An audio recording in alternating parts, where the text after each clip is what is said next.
ئازیزانم کاتان باش و من حەیدەر کەریمم بە خێرهاتنتان دەکەم بۆ ئەم بەرنامە تایبەتە یەکەم سەد ڕۆژی سەرۆکی نوێی ئەمریکا. هەندێک جاروەها لێی دەڕوانرێت کە ڕێبازی کارەکانی پیشان بدات. پاش سەرکەوتنی لە هەڵبژاردنەکان و هەبوونی کۆنگریسێکی زۆرینە کۆماری بۆ چەسپاندنی ئەجنداکەی سەرۆک ترامپ لە 29 مانگی 4 100 ڕۆژ بەسەر ماوەی سەرۆکایەتەکەی تێپەر دەبێت. ئایا لەو ماوەیە کارەکەی چۆن ئەنجام داوە؟ بۆ نیو کاتژمێر ئێمە دەڕوانینە سەرکەوتن و نشستەکانی لە دەستپێکی سەرۆکایەتەکەیەوە.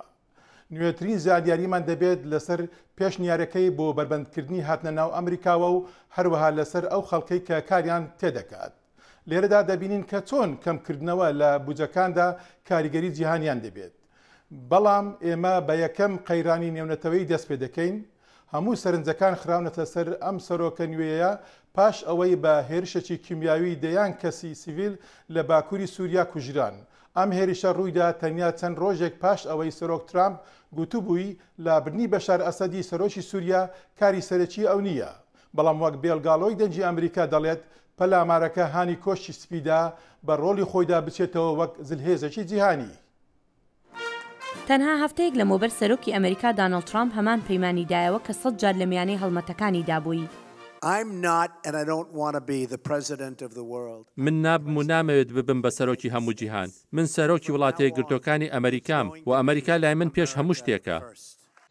بەڵام گرفتەکانی شوێنەکانی تری جیهان لەو هەفتەیەوە ئاستەنگیان بۆ ڕێبازی بەناوی ئەمریکای یەکەمەی سەرۆک ترامپ دروست کرد. لە سووریا هێرشی گومان لێکراوی چەکی کیمیایی وای کرد ترامپ فەرمانی هێرشی ئاسمانی دژ بە حکوومەتی بەشار ئەسەد بدات.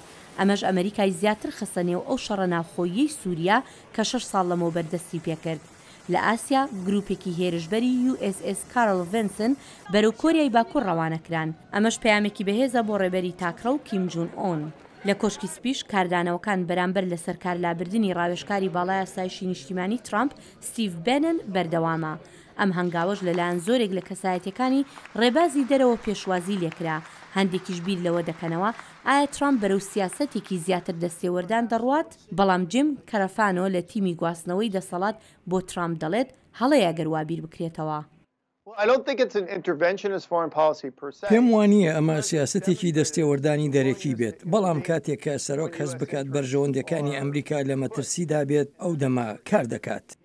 کەرەڤانۆ بە ڕێگای سکایپ گوتیشی ئەمە جیاوازە لەگەڵ سەرۆک باراک ئۆباما کە زۆر جار بە هیچ شێوەیەک نەیدەویست هێز بەکاربهێنێت لە سەرانسەری جیهان و جۆرج بوش کە بەوە تاوانبار دەکرا زۆر خۆی دەخاتە نێو مەسەلەکانەوە. کاربەرستانی بەڕێوەبەرایەتی ترامپ دەڵێن هێرشەکانی سەر سووریا مانای گەڕانەوە نییە بۆ ڕێبازێکی گۆڕینی ڕژێم. PJ کراولی کاربەدەستێکی وەزارەتی دەرەوەی بەڕێوەبەرایەتی ئۆباما دەڵێت ئەمە شتێکی ژیرانەیە. سەرۆک ترامپ هەڵبژێردرا بۆ چاکردنەوەی گرفتەکانی ئەمریکا نەک بۆ چاکردنی کێشەکانی سووریا. هەربوویە کۆشکی سپی ئاماژە بەمە دەکات نەک خاسی سەرۆک بۆ بەکارهێنانی کردداری لەشکری. بەردەوام گومانشی دەبێت لەسەر دەستێوەردانێکی زۆر لە شەڕی ناوخۆی سووریادا کە هیچ چارەسەری لەشکریانەی نییە. گوتەبێژی کۆشکی سپی شان سپایسەریش دەڵێت هەنگاوەکانی هەفتەی ڕابردوو لەلایەن دەستگاکانی ڕاگەاندنەوە گەورەکراونەتەوە و راپۆرتەکان لەسەر ئاڵوگۆڕەکەی کۆشکی سپیش دروست نین. یەکەم سەد ڕۆژی سەرۆکاتی ترامپ کەوتۆتە ژێر کاریگەری ژمارەیەک لێکۆڵینەوە لەسەر شیانی دەستێوەردانی رووسیا لە هەڵبژاردنەکانی ئەمریکا. لە نێو ئەو پرسیارانەی کە دەستگاکانی ئاسایشی و کۆنگرێس دەیانەوێت وەڵام بدرێنەوە ئایا هەڵمەتی هەڵبژاردننی ترامپ پەیوەندی بە مۆسکۆوە هەبوو یاننا. مەسعود ڤەریڤەری دەنجی ئەمریکا شی دەکاتەوە. بەڵاو بوو di nav xelkê de û piştras bû. FBI wek beşekê ji karê xwe îstixbaratî vekolînê li ser hewlên maytêkirina hikûmetê Rûsî di hilbijartinên Seroketî Amerîkî de dike. Di sûnxwarina xwe de ya yekem, birêveberê FBI James Comey got ku beşek ji lêkolîna wan egera peywendiya Rûsya bi Trump re ye di demê kampeyna wî ya hilbijartinê. Di nav wê de peydaçûnek jî hebe ku tawanên ceng hatine kirin yan ne ji ber ku ew vekolîneke ku berdewam bike û nepeyniye û ez nikarim pirtir li ser wê bipeybim. Bi rojeka dirêj û agahiyên kêm yên ku ji lêkolînê hatin, Comey piştras kir ku çi belge nebûn ku Obama guhdariya telefonên Trump dikir. Li destê me de tweetên ku vê yekê destek dike tune ye. Ev yek dilê Komîta Demokrat xweş kir. بلکه سەرۆک ئۆباما بیەکاری بریارە گوهدارکردنا تەلەفۆنە نەکریە و تو سەرۆک نکارم بکەن. لێژ بۆ کۆماریان پرسگرێکا چاودێریە بەداوی نەهات. وان بە بەردەوامی داخوازیە لێکۆلینێکردن دەما کەمپەینا 2016دا. ئەو ئیمکان هەیەک و چالاکێندن یەن چاودێریە لە دژ سەرۆک ترامپ و ئالیکارێن وی هات بن بکار ئانین. ئاگاهیان کو پشتی وێ بە چەند مەهان هاتن بەڵافکردن ئەڤ یەک زەلال کرد. توانێ گوهاتنەکردن ji aliyê kesên ji hikûmetê bi belavkirina zaneyariyan bêguman ew tawan hatine Li gor Serok Trump tweet dike, belavkirina agahiyan rastiyeke divan roja da. Wî ev yek got berî axiftina komariyan li ser destêwerdana welatin biyan. Lê babeta axiftinê zêdetir li ser ajansın ragihandinê bûn û belavkirina agahiyên veşartî li Amerîka. Çawa rojnamavanek bi guhdarkirina telefona dizane. Di demê belavbûna agahiyên lêkolîna FBI, wan dît çawa ciyawaziyek mezin li navbera komarî û dîmokratan de heye. Pêngava bê wê biryara koşka spî be. Ez hêvî dikim ku serok ji bo vê bêbextiyê ne bitinin lêbirûna xwe ji Obama bixwaze. Di heman demê de lêbirûna xwe ji hemû welatiyên Amerîka bixwaze. Daxwazkirina zêdetir belgan li duyemîn guhdariya Komîta Zanayariyan di vê hefteyê de wê bênekirin. ترامپ ئەو کاتەی پاڵێورا بوو بەڵێنی بەلایەنگرانیدا زۆربەی بەرنامەکانی حکوومەت لە واشنگتن کەم بکاتەوە. لە ماوەی 100 ڕۆژ یەکەمدا ترامپ دەستی کردووە بە جێبەجێکردنی ئەو ئادووبەڵێنەی. ترامپ لە پێشنیارە بوجەنوێیەکەیدا داوای بڕینێکی یەکجار زۆری خەرجکردن دەکات لە هەموو بوارەکاندا بە دیبلۆماسی و یارمەتی بیانیشەوە. وەک مارگریت بەشیر ڕادەگەیەنێت شیانی بڕینەکانی بوجە لەو دەمە دێن کە نەتەوە یەکگرتوەکان کۆشش دەکات بۆ زاڵبوون بەسەر ژمارەیەک بەرهەڵستی بێپێشینە. ڕێکخراوی یەکگرتوەکان هەر پێشتر لە دۆخی قەیراندایە. ئێمە لە خاڵێکی قەیرانی مێژووی داین هەر لە سەرەتای ساڵەوە ڕوبەڕووی گەورەترین قەیرانی مرۆڤایەتین کە لە وەتای دامەزراندنی UN-ەوە وێنەی نەبووە. ئێستا زیاتر لە 20 ملیۆن کەس لە 4 وڵات ڕوبەڕووی برسێتی وشکە ساڵین. جا بەبێ هەوڵەکانی جەماوەر و ڕێخستنی جیهانی خەڵک زۆر بە ئاسانی لە برسە دەمرن.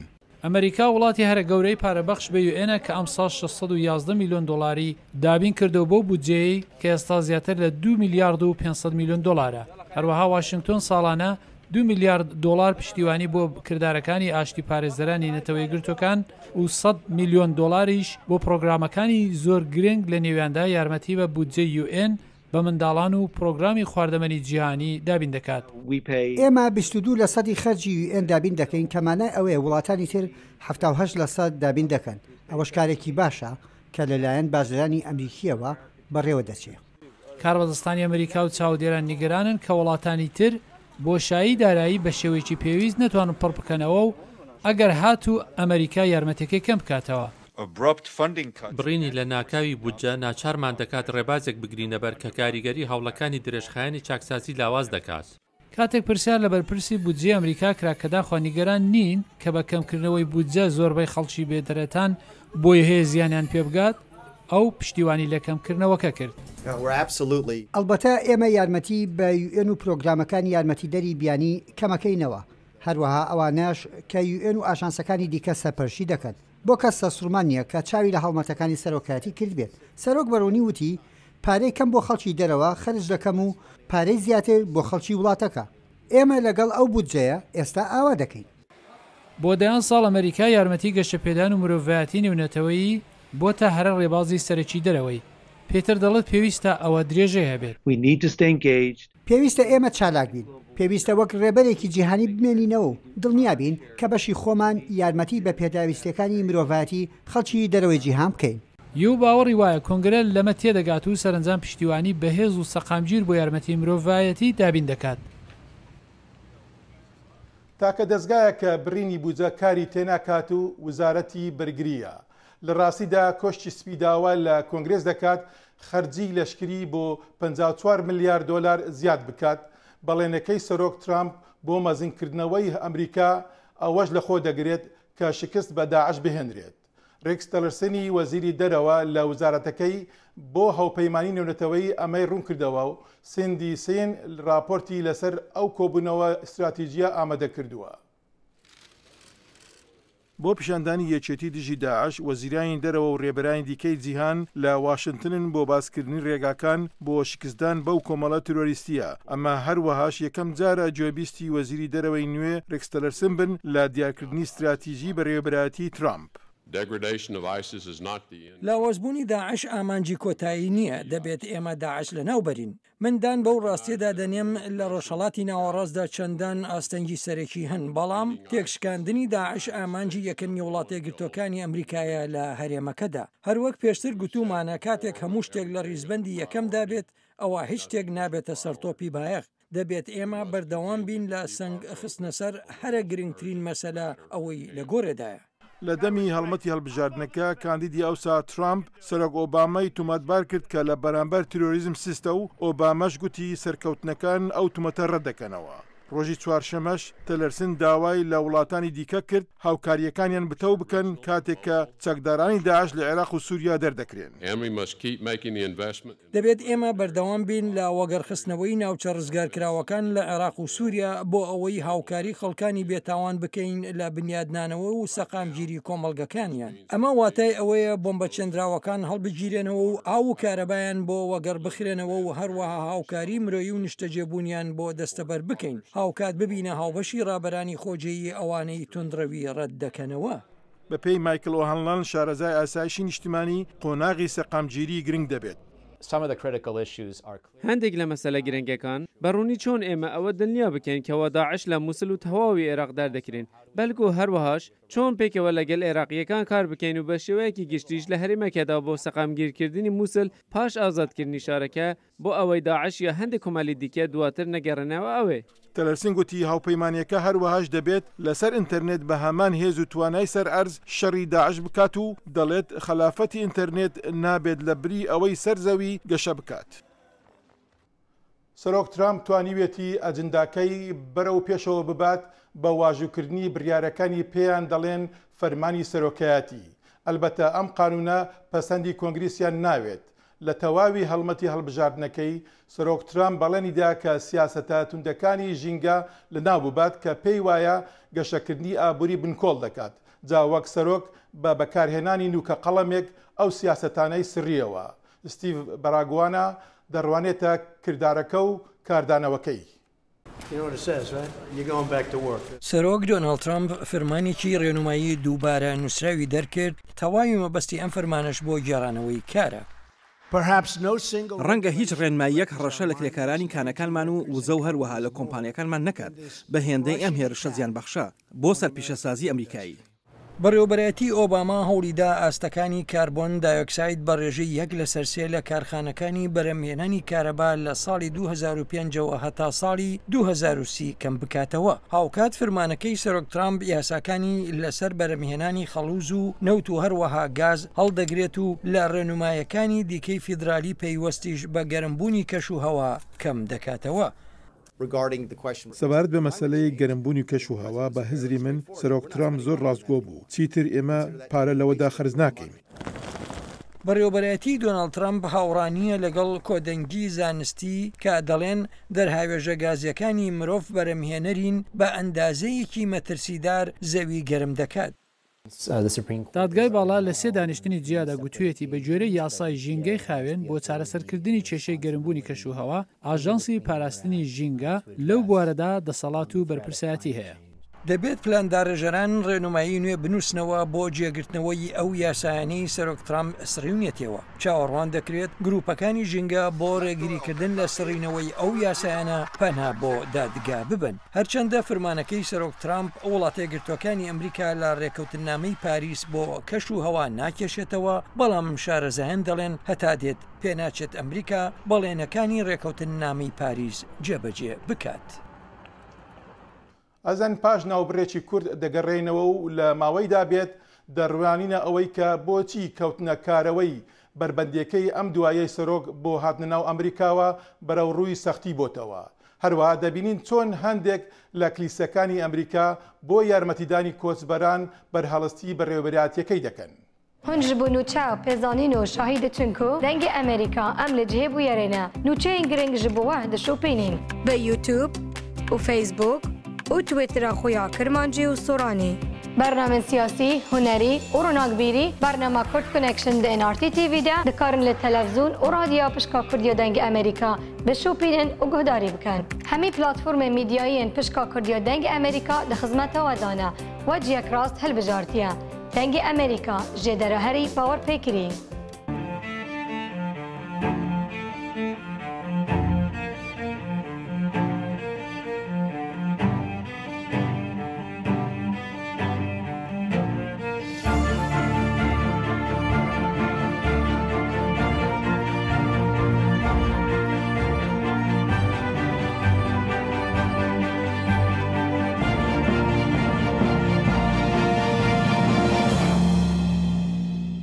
لەوانەیە فەرمانەکانی سەرۆکایەتی پێویستیان بە پەسەندی کۆنگرێز نەبێت، بەڵام دەکرێت لەلایەن دادگاکانەوە ڕێگەیان لێ بگیرێت. کۆشتی سپی بە توندی ڕەخنەی لە دوو دادگای فیدراڵی ویلایەتە یەکگرتووەکان گرت بۆ ڕێگاگرتنیان لە فەرمانەکەی سەرۆک ترامپ لەمەر بربەندکردنی هاتنناو ئەمریکاوەی 6 وڵاتی زۆری نەموسڵمان. ئستیڤ هێرمان پەیامنێری دەنجی ئەمریکا لە کۆشتی سپی شی دەکاتەوە. قەیرانەکانی ڕۆژهەڵاتی ناوەڕاست هەر لە جەنگ و تیرۆر و ئاوەرەبوونی میلیۆنەها مرۆڤەوە تا دەگاتە کاریگەری سەرجەم ئەو نەهامەتیانە لەسەر ژیان و شارستانیەت پرسی پەنابەرانی لە جیهاندا سەختتر کردووە. زۆربەی قەیرانەکان لە سووریان هاوکار لە عێراقیش و ڕۆیشتنی پەنابەران بەرە ئەوروپا بە تایبەتی ئەوەی لە 2015 ڕوویدا کە ژمارەی پەنابەران زۆر بەرز بووە و حکوومەت بە تەواوەتی ئامادەکاری نەکردبوو کە ئەمە وای کرد خەڵکانێک بترسن. ئەمە وای کرد کاردانەوەیەک لەلایەن وڵاتانی ئەوروپا بێتەوە ئاراوە بەداخستنی سنوورەکانیان. بەدڵنیایەوە پێویستە لە مودایەکی دووردا قەیرانەکان لەو ناوچانەدا چارەسەر بکرێن. بۆ نمونە 3 میلیۆن پەنابەری سووری و 100,000 پەنابەری عێراقی ناتوانرێت لە هیچ شوێنێکی دیکەی جیهاندا نیشتە جێ بکرێن. پێویستە لە ناوچەکانی خۆیاندا ئەو قەیرانە چارەسەر بکرێت بۆ ئەوەی خەڵک دواتر بگەڕێنەوە ماڵەکانی خۆیان. هاوکات ئان ڕیچارد ڕەخنە لەو تێڕوانینە دەگرێت کە پێی وایە توندڕەوی و تیرۆر لە ڕێی پەنابەرانەوە دێن و دەڵێت من خەڵکانێکی زۆرم لە پەنابەران لە جیهان دابینیوە لەبەر ئەوە من دەزانم بە ڕێژەیەکی گەورە ئەو خەڵکە بە دوای گونجاندن و ئاشتیدا دەگەڕێن بە دوای کێشەنانەوەدا ناگەڕێن و ئەوان زیان لێکەوتوانن بەهۆی تیرۆر و شەڕەوە بۆیە کۆچیان کردووە. قەدەخەکردنی هاتنی پەنابەران و کۆچبەرانی حوڵاتی جیهان بۆتە جێی گفتوگۆی زۆرێک لە ناوەند و زانکۆکانی ئەمریکا و یاساناسانی نێودەوڵەتیش. ئەگەر پرسیارەکە ئەوە بێت هێندێک لە خەڵکانی ئەو وڵاتانە قەدەغە بێت بێنە نێو ئەمریکا هەر لە سەرەتاوە ئەمە کاری پێ ناکرێت لەبەرەوەی ئەو خەڵکانە کە سوکار و هاوڕێیان لێرەیە و پەیوەندی کارداریان هەیە لەو باوەڕەدام ئەمە جێگای قوبوڵ نییە. کەسێک بۆ ڕاوێژکاری کارداری بێت بۆ ئەم وڵاتە و نەتوانێت بڕوات بۆ وڵاتێک لە وڵاتەکان بەتایبەتی وڵاتانی باکووری ئەفریقا بە بیانوی ئەوەی کە ناوچەیەکی پرچێشەیە بەهۆی ئیسلام و تونڕەویەوە ئەوانە دانەوێت گەشە بە کاروباری کارداریان بدەن. ئایا پێویست نییە یارمەتی ئەو وڵاتانە بدرێت بە هەرێمی کوردستانی شەوە کە هەر لە سەرەتای قەیرانەکانەوە میوانداری ئەو ژمارە زۆرەی پەنابەرانیان کردووە؟ من سەردانی هەولێر و بەیروتم کردو لەو شوێنانە بووم کە خەڵکانێکی زۆر پێویستیان بە یارمەتی هەبووە هەر لە سەرەتای قەیرانەکانی سووریاوە ڕێیاندا کە خەڵکانێکی زۆر لە سووریاوە بێن. هاوکات ناوچە کوردەکانیش کە ئاوارەیەکی زۆر لە ناوچەکانی عێراقەوە ڕوویان تێ کردووە کارێکی باشیان کردووە بەڵام پێویست نەبوو بۆ ئەوەی کارێکی باش بکەیت دۆخێکی سەخت بچێژی. ئێمە لە ئیدارەکەی ئۆباما باسمان لەوە کردووە کە ئێمە وەکو کۆمەڵگەی نێودەوڵەتی دەبێت زیاتر کار بکەین بۆ وڵاتانەی کە کارێکی باش دەکەن بۆ پەنابەران. بەڕێوەبەری پەنابەرانی نێودەوڵەتی میشەل گابۆدان سەنگ دەخاتە سەر دوو ڕێگەچاری گرنگ. هاوکات دەبێت کارێکی باشتر بکەین تەنها بەوە ناکە یارمەتی پەنابەران بدەین. پێویستە یارمەتی ئەو وڵاتانش بدەین کە میوانداریان کردوون. پێویستە زۆر هاوکاری کوردستان، هاوکاری ئۆردن و لوبنان و تورکیاش بکەین. بەڵام ئێستا و هاوکاریانە بە پێویست نییە. هەروەها پێویستە بە ئەندازەیەکی زیاتر پەنابەران ببرێن بە وڵاتانی خۆراوە واتە ئەمریکا و ئەوروپا. جام سەرباری جیاوازیان لە ڕوانیندا بەڵام هاوڕابوون لە سەرکردنەوەی دەرگاکان بەڕووی پەنابەراندا وەک بەرپرسیارەتێکی شارستانی و مرۆیی. ئاسۆ جەبار دەنگی ئەمریکا. سیاسەتەکانی ترامپ لەمەڕ کۆچبەری لە ناو کۆمەلگای ئاینیدا بەرەوڕووی بەرهەڵستی بوونەتەوە. زیاتر لە 800 کلیسا خۆیان وەک پەناگار ڕاگەیاندووە و هەنگاوی دیکەش دەنێن بۆ ڕێگاگرتن لە سنوورداشکردنی ئەو کۆچبەرانەی کە بە ناقانونی لە ناو وڵاتەکەن. بیل ڕاجەرسی دەنجی ئەمریکا سەردانی کلیسایەکی کرد لە ناو جەرگەی کۆمەلگای کۆچبەران لە واشنگتن. بۆ پێشاندانەکانی لێرە و لەوێ بەرامبەر بە ڕادەستکردنەوەی کۆچبەران لە سەرانسەری وڵات بەڕێوە چووە. هەندێک سیاسەتوان بە ئاشکرا ناڕزایەتی خۆیان دەربڕیوە. ترس وەک یەک دەخاتە کۆمەلگای هەم کۆچبەران و هەم ئەوانەی کۆچبەر نین وا دەکات هەست بکەن لە ژێر هەراشین کە ئەوە لە سایەی فەرماندەی گشتی دۆناڵدا کە خەڵکی مەگزیک بە دەستدرێژی و تاوانبار دەناسێنێت. قوتابخانەکان کلیساکان و تەواوی شارەکان لە نێو ئەوانەدا بوونا کە پێشنیار دەکەن مافی کۆچبەری بە کەسانی بێ بەڵگە یاسایی بدرێت. ئێمە دەرگاکانمان ئاواڵا دەکەین بۆ کۆچبەران، ئێمە خانوبەرە و خواردەمەنی و دام و دەستگایان بۆ دابین دەکەین بۆ ئەوەی کۆچبەران بتوانن هەست بە ئاسوودەیی و ئاشتی بکەن. بەڵام وەزیری گشتی داد دووشەمەوە بیری خەڵکی ئەمریکای هێناوە کە راپۆرت نەکردن لەسەر ئەو بیانیانەی تاوانبارن و سەرنجامی بەدوەدا دەبێت. لە ئەمەش زیاتر داوای وەزارەتی داد بۆ ئەو ناوەندانی دادوەری کە داوای یارمەتی دارایی لە وەزارەتە دەکەن ئەوەیە کە وەک مەرجێک بۆ وەرگرتنی ئەو خەڵاتانە بە ژێرەی یاسای 1373 ئەمریکا هەنگاو بنێن. ئەگەری لە دەستدانی یارمەتی فێدراڵ وای کردووە کە هەندێک شار نەبنە پەناگایەک بۆ ئەو جوورە کۆچبەرانە. بۆ ئێمە گرنگە خۆ لەو مەسەلە لادەین چونکە نامانەوەی هەرێمەتێکی فێدرال بخێنە مەترسی واتە ئەو پارەیە کە ئێستا دابین دەکرێت یان لە داهاتوودا پێمان دەگات. بەڵام کاردانەوەکە سەرانسەری نییە. ئەیالەتی مێریلند کە ئاوسنووری پێتەختە خەریکی بەرنووسێکە کە هەموو ئەیالەتەکە دەکاتە پەناگایەک بۆ کۆچبەران. وەزیری دادگوتی کە ئەوە دەبێتە هەڵەیەکی گەلێک گەورە. دەتوانم بەجددی بە خەڵکی مریلان بڵێم تێبگەن کە ئەو وا دەکات ئەو ویلایەتە زیاتر تووشی مەترسی دونند و توژی و تاوان ببێتەوە. ئەوە ڕێبازێکی باش نییە. سەرۆک ترامپ مانجی ڕابردوو بە کۆنگرێسی کوت کە بەڕێوەبەرایەتی ئەو وەڵامی داخوازەکانی خەڵکی ئەمریکا بۆ چەسپاندنی یاسای کۆچبەری و پاراستنی سنوور دەداتەوە. لە ڕێگای چەسپاندنی یاساکانی کۆچبەری ئێمە موچە بەرز دەکەین، یارمەتی بە بێکاری دەکەین و ملیاردەها دۆلار پاشەکەوت دەکەین. وا دەکەین کۆمەلگاکەمان بۆ هەر کەسێک جێگایەکی ئاسوودەی بێت.